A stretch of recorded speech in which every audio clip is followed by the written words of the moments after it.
Muy buen día, compañeros y doctor Marcelo de Jesús.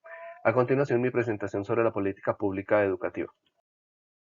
A manera de introducción, cuando hablamos de política educativa, tenemos que entender que esta atraviesa a diario el quehacer del aula y todo el quehacer escolar en el que nos desenvolvemos como educadores. Por ende, es necesario comprender su origen y el objetivo que ésta persigue. Es esencial para la contemporaneidad, ya que a diario se están formulando nuevas políticas o se modifican las que ya existen en aras de dar alivio a las problemáticas que está enfrentando el sistema o también con la intención de responder a los desafíos que cotidianamente enfrenta. ¿Qué entendemos como política pública educativa? Se entiende por política pública educativa todas las acciones que un gobierno decide o no realizar frente a una problemática educativa específica que involucra a uno o varios sectores de los que toman parte en el acaecer educativo de una sociedad. Es decir, todas las acciones emprendidas para mejorar, estabilizar o sostener un sistema educativo. ¿Cuándo y dónde surge la política pública educativa? Bueno, de conformidad con el texto que se trató para esta unidad, entonces es difícil establecer un origen preciso. No obstante, este podría relacionarse con los postulados platónicos acerca del gobierno y la educación. Tengamos en cuenta que Platón fue un filósofo griego que estuvo activo más o menos entre los siglos V y IV antes de Cristo en Atenas, en Grecia, y que propuso la formación moral y la de la racionalidad como base del gobierno. Para él entonces la educación se vinculaba con la racionalidad, la moralidad, el arte y otros saberes que le permitían al hombre ser virtuoso. ¿De dónde surgen los planteamientos de Platón? Bueno, en primera medida, de su experiencia posterior a la derrota de Atenas ante los espartanos, en la que se implanta el gobierno de los 30 tiranos, de los cuales uno de ellos era familiar suyo, lo que le impide pues manifestarse fuertemente ante pues la forma de gobierno de estas 30 personas y que más bien lo hacen sus diálogos de manera un poco, digamos, más tímida de lo que debió ser. Aparte, pues, las enseñanzas de su maestro Sócrates, que le formulaban sobre la bondad, sobre la persuasión como una forma de alcanzar la justicia, y el hecho de tener que ver a su maestro ejecutado ante un gobierno pues, que a él le pareció irracional, teniendo en cuenta que para él Sócrates era un hombre justo y bueno. Después de eso, su experiencia en Siracusa, en donde conoció la tiranía de manos de Dionisio I y luego de su hijo Dionisio II. Frente a este último, recordemos que fue invitado por Dion, el tío de Dionisio II, para que, pues, digamos, teniendo en cuenta la juventud de Dionisio II, lo persuadiera y pudiera, pues, materializar su idea de un gobierno justo y racional. Sin embargo, no lo logra y termina siendo vendido incluso como esclavo.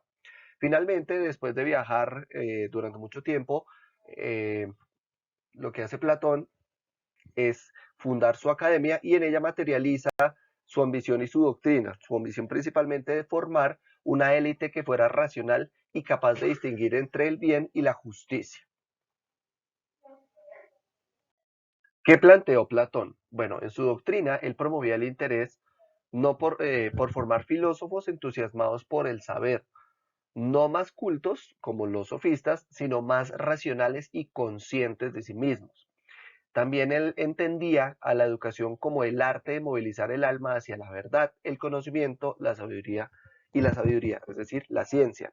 Esto se hila también con el mito de la caverna, en donde las personas, pues por lo general, digamos, haciendo una alegoría a la ignorancia, en el fondo de la caverna ven unas proyecciones de sombras que son solamente sombras de las cosas reales. Solamente quien se libera de las ataduras sale al sol es capaz justamente de alcanzar ese conocimiento real y esa verdadera sabiduría del mundo.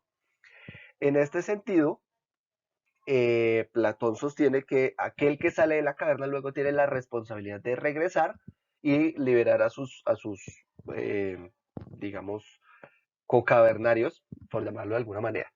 También sostenía que los gobernantes entonces deben desempeñarse de una manera sabia y justa, movidos por la idea de hacer el bien a los demás. En este sentido, para él, la organización del Estado, es decir, de la vida civil, debía buscar la satisfacción de las necesidades de los individuos, es decir, su felicidad.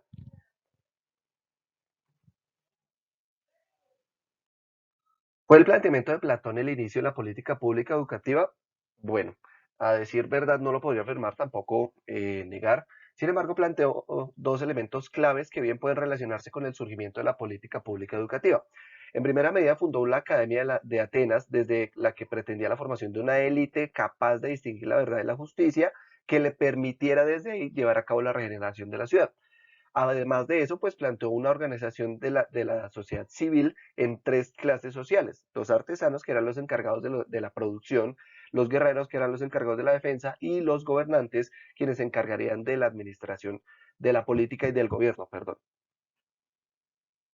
Bueno, ya para concluir, como se puede apreciar en todos los planteamientos platónicos acerca de la educación, la organización de la ciudad, la política y del gobierno, pueden entenderse fácilmente como las primeras formulaciones de la política pública educativa. Estas buscaban una vinculación, o más bien una corresponsabilidad, entre lo que es la sabiduría, la virtud moral, la educación, con el ejercicio del gobierno, la organización del Estado y la satisfacción de las necesidades de los ciudadanos a manos de aquellos que, pues, gobernando, debían ser los garantes de la justicia, la verdad, y por ende ser sujetos sabios y virtuosos que, pues, favorecieran justamente estas virtudes para beneficio de todos los ciudadanos. Bueno, finalmente comparto mis referencias consultadas para el desarrollo del presente trabajo, y agradezco la atención prestada.